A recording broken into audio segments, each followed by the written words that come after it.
ओम शिवा जय माता दी। पुनः स्वागत है आप सभी का। बहुत प्यारे से मेष राशि के हमारे प्यारे प्यारे जातक 2026 आने वाला है और बहुत सारे जातकों की प्रतीक्षा है कि कहीं से कोई जानकारी ऐसी मिल जाए कि 26 का एक हमारे को एक अंदाज़ा लग सके कि 26 हमारा कैसा जाने वाला है।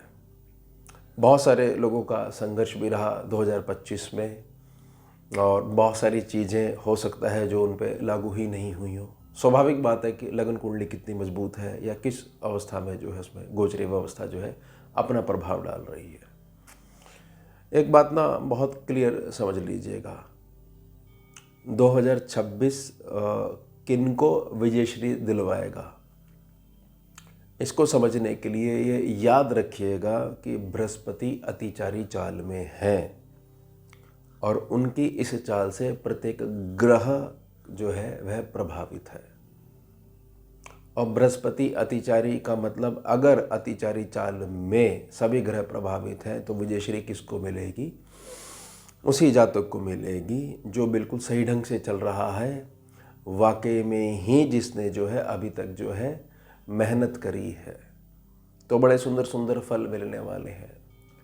किसी भी प्रकार से अपने आप को सही बताकर और अपने छोटे से जुगाड़ वाले मार्ग को, शॉर्टकट को बड़ा लंबा संघर्ष बताते हुए किसी प्रकार से एक आशा रख लेना कि हम यहाँ के यहाँ पहुँच जाएंगे, ये बिल्कुल भी प्रैक्टिकल नहीं है, पॉसिबल नहीं है। तो ये चीज़ समझ जाइएगा, क्योंकि 8 साल वो अतिचारी रहने वाले हैं। 2026 से उनके अतिचारी जो चाल का दूसरा वर्ष शुरू होने वाला है। इसको ऐसा समझिएगा कि आमने सामने बैठकर जो है परिवार के सदस्य बात कर रहे हो और बड़ा क्लियर कर रहे हैं, ना कि हम किसी ऐसे स्थान पे गए हैं जहाँ पर सामने एक दुकान लगा के बैठा है और एक सम्मुख जो ग्राहक है, बस जो ग्राहक जो है जिससे खुश हो वो बातें करी जाए। स्कैनिंग विद्या ऊर्जा पे आधारित है, इसलिए जो स्पष्टता है वही मैं प्रार्थना कर रहा हूँ। अब समझ जाइए कि 7 ऐसे कार्य हैं जो 2026 में होने हैं। मतलब समझ लीजिए कि जो बड़े ग्रह हैं इन्हीं के गोचर पे ये 7 जो पॉसिबिलिटीज़ हैं ये लागू होंगी। शनि है, बृहस्पति बाबा है अर्थात जुपिटर है, गुरु ग्रह है, राहु और केतु हैं। इनके जो गोचरीय परिवर्तन है इसी से बहुत सारी चीज़ें 26 में आपके पास सिद्ध होने वाली हैं। प्रारंभ करता हूँ मैं शनिदेव से। 13 मार्च से लेकर 22 अप्रैल तक 40 दिनों के लिए अष्टप्रभाव में रहेंगे। शनि बाबा मीन राशि में रहने वाले हैं। आपकी जो गोचर में जो कुंडली बन के आती है और केवल गोचर की कुंडली के अनुसार ही ये कर्म क्षेत्र के और लाभ स्थान के मालिक हैं जो कि अस्त हो गए। 40 दिन का समय बहुत सारी चीज़ों को ऐसे प्रकट करेगा जहाँ धैर्य की बहुत ज़्यादा आवश्यकता रहेगी उन लोगों के लिए जो अपने घर से काफ़ी दूर हैं, भारत में ही हैं या बिल्कुल भारत से बाहर जो विदेशी धरती पे जो अपना कार्य कर रहे हैं। 40 दिन का ये समय जो आएगा ये मानसिकता के हिसाब से आपको संघर्ष देने वाला आएगा कि आपको ऐसा लगेगा कि हो सकता है कि द्वार बंद होते जो है हमें नज़र आ रहे हैं, आगे कुछ नहीं होगा। लेकिन धैर्य की पालना कर दोगे तो सूक्ष्म द्वार भी आपको वहाँ मिल जाएगा कि देखिए यहाँ से लाइट आ रही है, इसका मतलब इस दीवार के पीछे, इस द्वार के पीछे जो है प्रकाश है।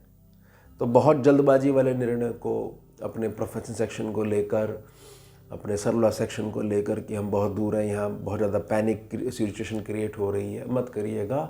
सरलता से चलिएगा, पहले ही इन्फॉर्मेशन आपको मिल रही है। दूसरी चीज़, बृहस्पति 2 जून को कर्क राशि में उच्च प्रभावी हो जाएंगे। 11 मार्च 2026 को ये वक्री चाल से हट जाएंगे, सीधे हो जाएंगे। अब कर्क राशि स्थान आपका सुख स्थान है। पहली बात तो ये है कि इसमें एक बड़ा लाभ होगा कि मिथुन राशि में जो राहु की दृष्टि पड़ रही है इससे हट जाएंगे और राहु को सुधारने के लिए जो दृष्टि डाल रहे हैं इससे भी मुक्त हो जाएंगे, फ्री हो जाएंगे। तो 2 जून के बाद से ये कहा जा सकता है कि सुख आपका बहुत ज़्यादा बढ़ने लग जाएगा। अब जब सुख बढ़ने लग जाता है तो स्वाभाविक है कि भौतिकता तो बढ़ेगी। अब भौतिकता जो बढ़ेगी वो स्वाभाविक है चंद्रमा पर आधारित है, यानी लिक्विड पे आधारित है, लिक्विड मनी पे आधारित है। तो स्वाभाविक है कि 2 जून के पश्चात जो है बहुत सारे संघर्ष जो साथ में चल रहे हैं वो धीरे धीरे मीठे सुखद फलों को देना शुरू कर देंगे। ये एक ऐसी पॉसिबिलिटी है जिसका बिल्कुल जो है कोई चीज़ काम ही नहीं कर रही हो, ये उसके लिए है। अदरवाइज जो है दिसंबर एंड से ही बहुत सारी चीज़ें जो है 2025 के दिसंबर एंड से ही बहुत सारी चीज़ें आपके पक्ष में आना शुरू हो जाएंगी। तीसरा परिवर्तन फिर है कि अस्त प्रभाव में हो जाएंगे बृहस्पति बाबा 15 जुलाई से लेकर 12 अगस्त तक। ये 28 दिन का समय रहेगा। जैसे मैंने शनि के संदर्भ में बात करी कि बहुत ज़्यादा पैनिक सिचुएशन मत क्रिएट करिएगा, तो यहाँ सुखों के लेके बहुत ज़्यादा ऐसा मत करिएगा कि बड़ी तेज़ी से आपको धन खर्च करना पड़ेगा, अदरवाइज ये चीज़ आपके हाथों से छूट जाएगी। कुछ नहीं छूटेगा। एक ऐसी सिचुएशन कई बार गोचरीय परिवर्तन के कारण जब ग्रह अस्त में होता है, वक्री होता है, शुरुआत में ऐसी सिचुएशन क्रिएट हो जाती है।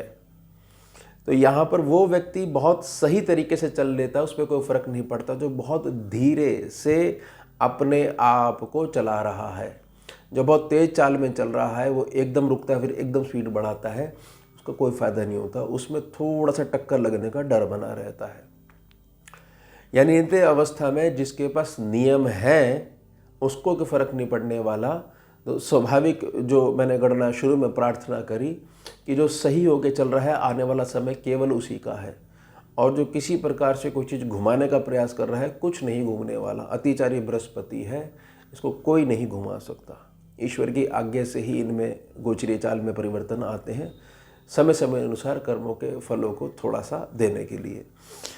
इसके पश्चात आगे बढ़ते हैं हम। तो ये जो एक गणना जो बता रहा कि एक परिवर्तन आप लीजिएगा इसमें। उसके पश्चात पुनः 27 जुलाई से 11 दिसंबर तक पुनः जो है वक्री चाल में आ जाएंगे। हर वर्ष आते हैं 138 दिनों के लिए। अब शनि जो वक्री चाल में आ जाएंगे, वक्री चाल की विशेषता यह रहेगी कि एक भाव पीछे को निखारना शुरू कर देंगे।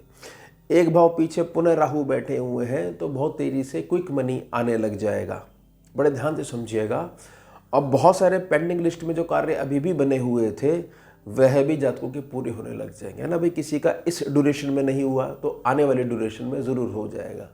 ये सारी बात गणना जो है वो लगन कुंडली और जो गोचरी दशा है वो कितना आपस में सही बैठती है, कितना सटीकता उसमें है, ये उस पर निर्धारित होती है।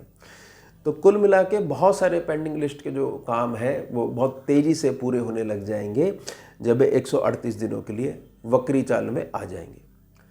इसके पश्चात बृहस्पति का 31 अक्टूबर के पास सिंह राशि में गोचर हो जाएगा। ये आगे मूव कर जाएंगे।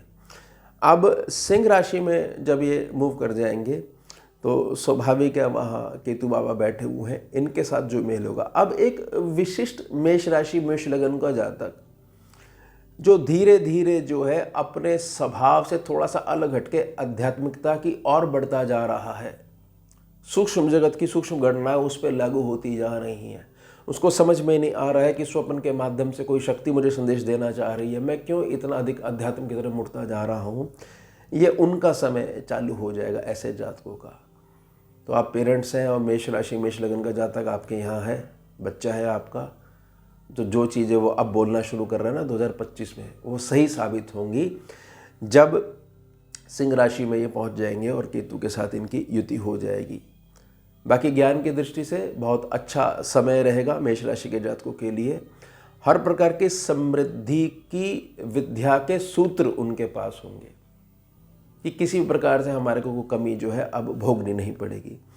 इसके पश्चात राहु और केतु को दोनों एक साथ ही लीजिएगा, क्योंकि 5 दिसंबर से लेकर 2026 में और 23 जून 2028 तक इनका जो परिवर्तन होगा ये बना रहेगा।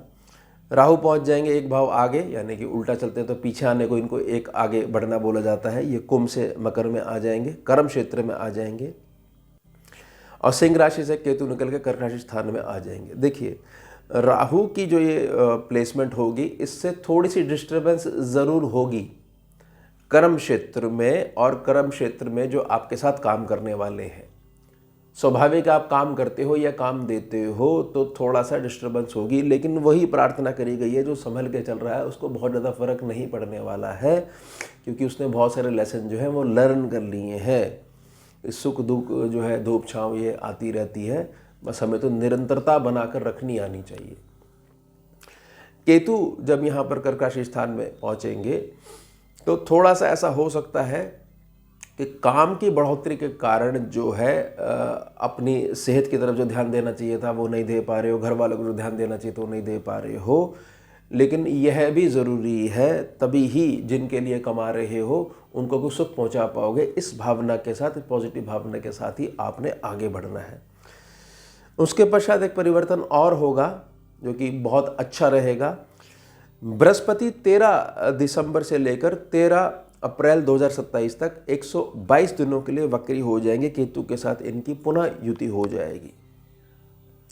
केतु के साथ पुनः युति होने पर हो सकता है कि आपके साथ अगर ये चीज़ है तो आपके घर वालों के साथ, या घर वाले हैं तो आपको आपकी संतान के साथ थोड़ा सा ये हो कि जनरेशन गैप वाली स्थिति पुनः बन रही है। लेकिन याद रखिएगा कि जो बच्चा आपका डीप सोच में बैठा रहता है और आप बार बार ये करना चाह रहे हो कि नॉर्मल बच्चों की तरह नहीं है, आपको एक विशिष्ट गुणों को उसको पहचानना है।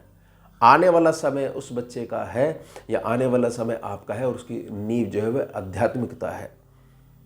बहुत ध्यान से समझिएगा, ये मेष राशि के, मेष लग्न के जातकों के साथ होने ही वाला है। एक नया पक्ष इनका निकलने आने वाला है।